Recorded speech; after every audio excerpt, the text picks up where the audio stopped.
Yes, you guys, welcome back. I'm in EFC, this is Blue Lines TV, and of course with a massive game this weekend against Arsenal this Sunday, I had to bring on a very special guest so we could break down and discuss how we see this game going. Hey Robbie, how you doing, man? Yeah, good man, good. Probably not as good as you right now because the two teams, the directions what we've been going in, but no, under the circumstances, good man. Yeah, and I think it's very interesting, like you say, the circumstances.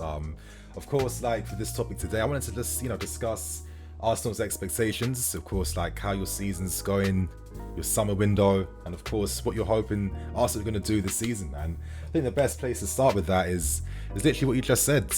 Of course, what are your personal expectations? Do you feel like Arsenal are in a rebuild, and do you feel like maybe Arsenal fans have to be more lenient with the team right now?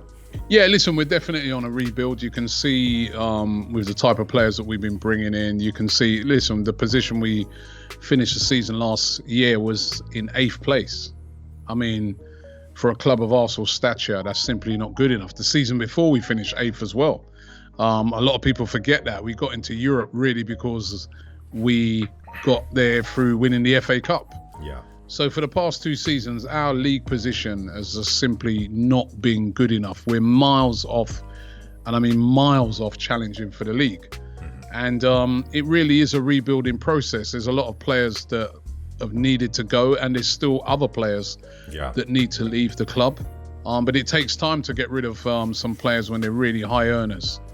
And, and they're underperforming and nobody else is really up for taking them. Yeah. But, the encouraging thing is the profile of some of the players that they're trying to bring in. I understand it. I see what they're trying to do in going for younger players, talented players that are going to come in and be long-term players at Arsenal Football Club. Guys like Kieran Tierney, players that we're seeing coming in now like Martin Odegaard. Yeah. And then of course you've got guys like Saka and Smith Rowe. They're going to be the guys that are going to drive this whole project forward. But you know what it's like when it comes to football fans. We're not very patient. We look across to West London and see, rivals winning the Champions League, and we're very impatient. Yeah. To be back to be where we want to be, which is, we want to be challenging for league titles, and we haven't done that now for such a long time. Yeah. For a club of this stature, it is simply not good enough. Nowhere near good enough. Yeah. I mean, of course, like Arsenal have been in like a sad decline now, just, over the past consecutive seasons in that sense. And, I just look at the business you did. And do you feel like it gives Arsenal fans like a lot of confidence? I mean, personally, when I saw the reaction after the Brentford game, I mean, I kind of expected it, but I really thought there'd be a lot more like realism right now. Like, this, look how young the team is, look how we're growing, a lot of new signings integrating into the team as well. And, playing against a Brentford team who, played one of their best games, like, it's just like a historic moment for their fans. Like, one of my guys is a massive Brentford fan. He was in tears afterwards after witnessing his team do it. So when you're playing against opposition like that, I don't know if it's personally right to like discredit them that far, because I don't know, I feel like maybe Arsenal's level isn't like what it used to be. So like, but we should still be beating Brentford. I know what you mean, but don't get me wrong. You'll lose to Brentford's, you'll lose to like Everton's. There'll be a few teams on that level you'll lose to, because that's how it is right now. Of course, you're right, and but we shouldn't be. It was the manner of the defeat. We were very poor on the day. Yeah. Listen, there was a lot of mitigating. If you're being real and you sit down and you look at the game, there's a lot of mitigating circumstances. Our best 2 players, our best 2 strikers, both out with COVID. Lacazette and Aubameyang, both of them missing. Thomas Partey, our best midfielder. Missing with an ankle injury that he picked up playing against Chelsea, right, in pre-season. Our best defender now, to me, Gabriel, out missing with an injury that's keeping him out until after, the international break. And then we, players that were playing in the team like Balogun, first ever start for Arsenal, playing up front, hardly even played in the pre-season. You got guys like Martinelli. He just come off the plane from the Olympics. He shouldn't even be. He shouldn't even be. He should be on holiday somewhere. He's had to come straight in and play.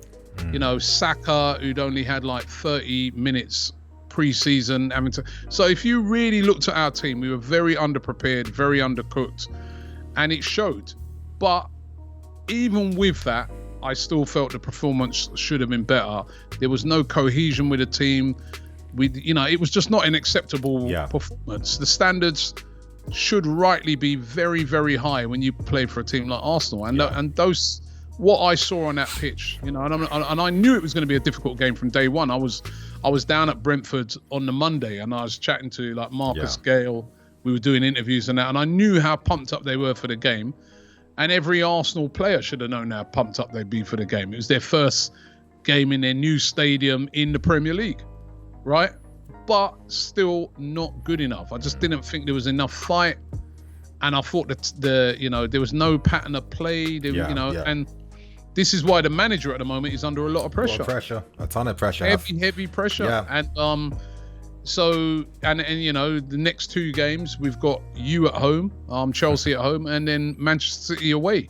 So he's under extreme pressure. Yeah. Extreme pressure right now, and how football is, you know. I mean, it's the same. You know, it's the same. You guys sacked a legend in Lampard. You know what I mean? So that's how football is, man. When I hear people saying, "Come on, Arsenal, be realistic," and that, come on. We yes, you can be realistic, but every defeat hurts. Yeah, for sure. But it definitely is something that has to come from the top. Like, it has to be some, like you just described us. We got rid of a legend. Of course, it was very sad. I felt that one too, but look at the success that came afterwards. You know, this is the ruthlessness he needs to have in that pursuit. And when the owners set that precedent, it means that it goes all the way down to the bottom. And that's what I don't think Arsenal have right now. And the thing is about it, Nini, right, is that everybody saw what you guys did. Yeah. Sacking a legend, and what the result of that was. So that heaps the pressure on even more. You know what I mean? Because you'll have our fans looking across at you guys and saying, well, look, Chelsea did that. Look, they got rid of Frank Lampard, who's a legend at that club, and look what they went on to do. So why are we waiting? Why are we giving any patience? So all of that leads to a lack of patience with Mikel Arteta at the moment, and he's really under some extreme pressure for this game coming up at the weekend. So of course, obviously, it feels like, at the same time, Arsenal fans have like a big expectation due to the history of the club, history of results, and the stature. Of course, one of the biggest clubs in the country that rightfully should be a bit higher. But, we're talking about all the current issues right now with the team. And it's just like, does that not bring forward like the sense of we need to manage the expectations more realistically now? Like, we know that the owners aren't too helpful. Arteta, he hasn't found like that set pattern of players. Everything's still chopping and changing at times. We've got injuries to key players at the wrong times. Things, pre-season plans have been quite difficult. Players returning back from the Olympics. There's a lot of things right now that, they're not too helpful. And, I was going to ask.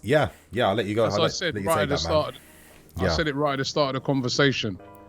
We finished the last 2 seasons in 8th. Mm-hmm.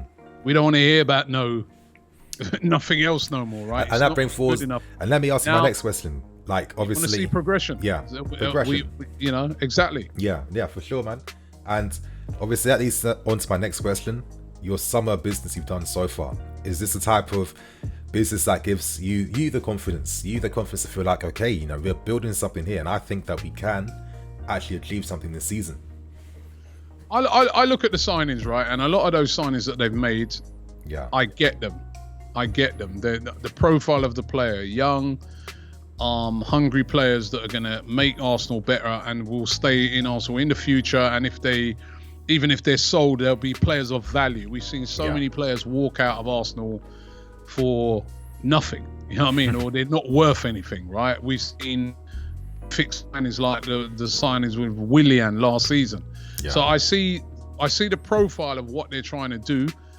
They're not signings that really get you that excited, if I'm being honest. But I see the set. I mean, Martin Odegaard for me is a quality player, top player. And I wanted us to sign him. I wanted us to re-sign him at the start of the window, but what it is, people are finding it hard to get excited about it because he was already at Arsenal. Here. Even though he was only here for 6 months.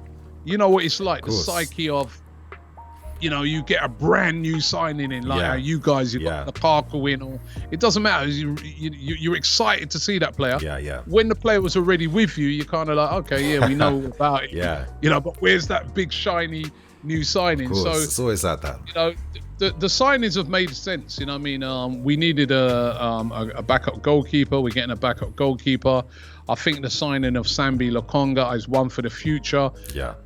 He was the captain of Anderlecht. He comes highly recommended. Looks really good player. Moves the ball very nicely. Yeah, very nicely. Yeah. So they all look intelligent signings, but the reality of it is that every Arsenal fan would also like to see a Lukaku type signing like what you guys have made. You know what I mean?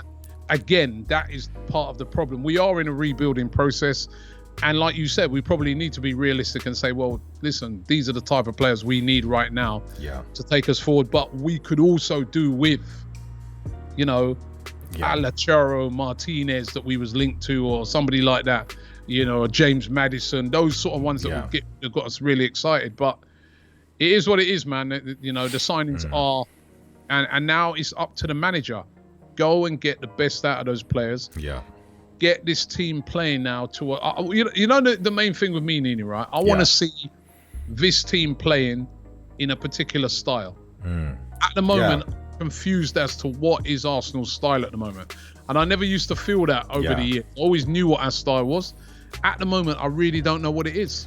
I find that so interesting. Needs to be fixed. Yeah, I find that so interesting that you say that, because of course as Chelsea fans we can relate to exactly what you're saying. When your team has no identity, like what is the pattern of play, what is the game plan, and what is the strategy to break teams down? And for me, I think that's been the biggest disappointment by Arteta. It still feels like he's still making it up as he goes along. He hasn't found that set system, but he's just being very strict here. Like, listen, as Tuchel came in, some great players throughout the team, and it's not because they're bad players, but Tuchel's like, listen, this is how we are going to play. You guys throughout the team, you need to fix up, work on your game if you want to start getting minutes, because we're playing this way. And it feels like maybe, is Arteta lacking that type of character, that type of personality to be able to enforce that into your team and get these guys to buy into a way of playing again, get everyone working together? Yeah, well, listen, he hasn't proved it yet, because, I just don't know at the moment what our style is. I'm being honest with you. I know we try to play it out from the back all the time, constantly, literally every single time. We never go long, but it's not really working. We're not doing it well. But I don't know, apart from that, I don't know what the plan is. We don't move the ball quick enough. Yeah. We don't get the ball, we're not creative, so we don't get the ball up to the players. We got a front three, if they're all fit, of Aubameyang, Lacazette, Pepe, Saka, Emil Smith-Rowe. These are some great attacking players. Yeah. But the game will be on, they hardly see the ball. That's not good enough. Yeah, you're right. Something has to change.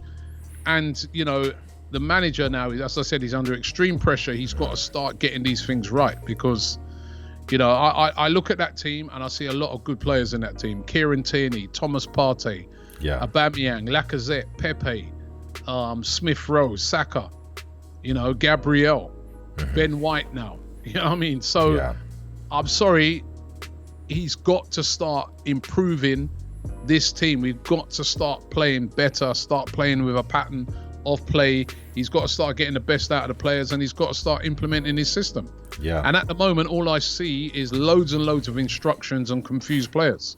Yeah. So it's a big season for him. Big season. Massive season. Over tactics and everything. And man, I think that's such a great point you're making. That style of football is very important to have, to be able to just, a philosophy is needed. If you want to start making that progress forward, you need to see the philosophy like straight there. So I wanted to ask you very quickly, man, if to end this video, where are you hoping to finish this season? Where are we hoping to finish? Yeah. Listen, it's every Arsenal fan would love to be in that top four, but it's very unlikely this season.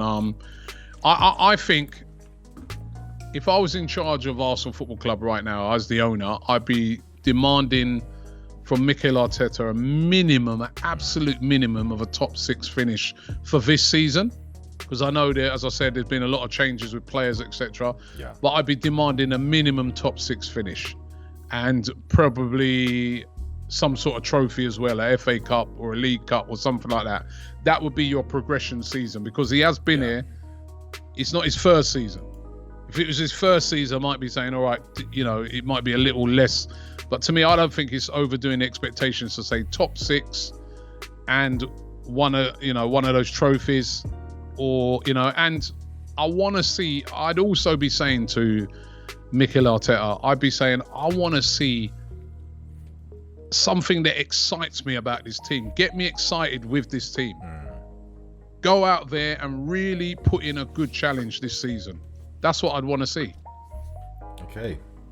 Cool, man. Of course, man. Of course, thank you for coming on. Been very interesting. No Getting worries. the Arsenal perspective to really get a more in-depth take on what's actually happening. I feel like at times it's always the headlines, the storylines that take over, but like, what are the actual issues that's like creating this? So it's great to have you on for that, man. Of course, you guys, there is going to be a part 2 to this video, so make sure you guys stay tuned. I'm in EFC, this is Blue Lions TV. I'll catch you guys later with some more videos.